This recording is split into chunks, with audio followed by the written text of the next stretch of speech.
Climbing Mount Everest as a type 1 diabetic is not the best idea. About an hour before I go to bed every day, I feed my sourdough. My ambition regarding beer in the future will be to make a new beer style. Imagine you go to a bar and you just say, my beer.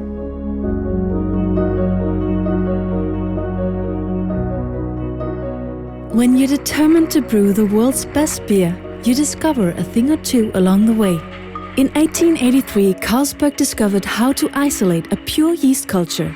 Insulin was one of the most important byproducts of that discovery.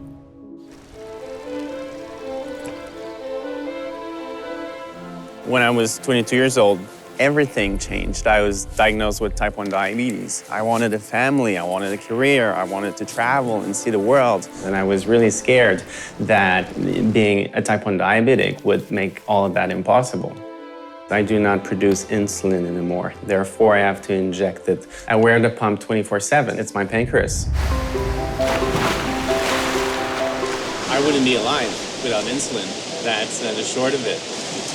After I got the disease, everything changed. I'd been thinking about Mount Everest my whole life, and then when I was diagnosed with type 1 diabetes, it was terrible, but it also gave a purpose.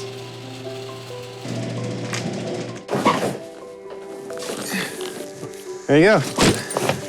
It's stuff from the Mount Everest climb, 2008, almost 10 years ago. So I'm sure it's gonna bring back some pretty good memories. I climbed Mount Everest because I thought it would show in a very powerful way that if you can climb Mount Everest with type 1 diabetes, there's nothing you can't do. What a day! The one athletic achievement I am most proud of has to be the run across Canada. It was 180 marathons in 9 months. Everest was so personal. I did not change any lives when I climbed Mount Everest, but when I ran across Canada, that meant something for thousands of kids all over the country. I wanted to make it very clear that even when you live with type 1 diabetes, you can still have the life you want. Whenever I'm racing or exercising, quite often I think about how amazing the technology that I use is. It literally keeps me alive.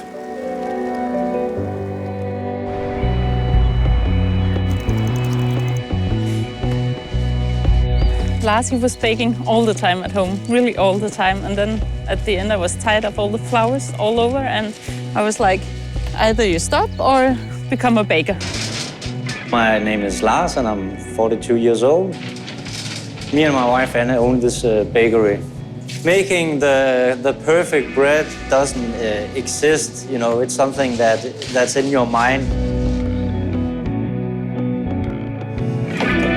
The thing he's very good at is paying attention to every detail. You can hear it cracks. It smells like my bread.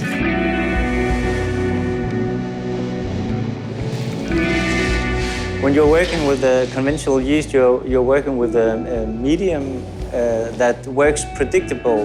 We are using both conventional yeast and sourdough in this kind of bread.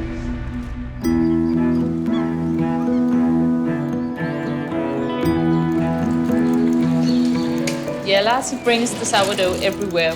I take the sourdough on my bike and I bike to the bakery. When we go to weddings, where we have to sleep, we have to bring the sourdough. It's like our third child.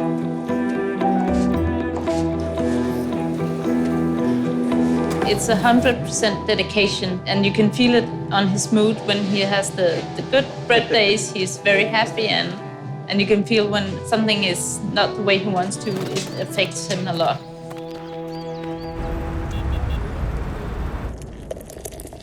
My name is Zoran Gojkovic. I'm Director of Brewing Science and Technology here in a Carlsberg Research Laboratory. What can I tell you about me?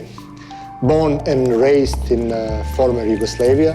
When war happened in 1992, managed to get out. Well, I came to Svinjušće in Poland and had to take a ferry to Sweden. And then I show her, I have 500, where can I go? And she says, Copenhagen, Denmark, beautiful place. And that's how I ended up in Denmark. It's true. It's a true story. I started playing with the yeast during my PhD and studied a lot of different yeast. And during this process, of course, I spent some time in the Carlsberg research laboratory. And now it developed into, I will say, real passion, maybe even on the border with obsession.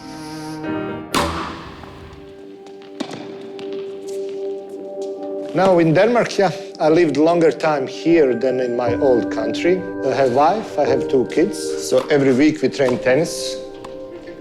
I normally get beaten up by a 10-year-old, so it's not fun, but it's actually nice to see they're progressing, they're learning, and they're getting better.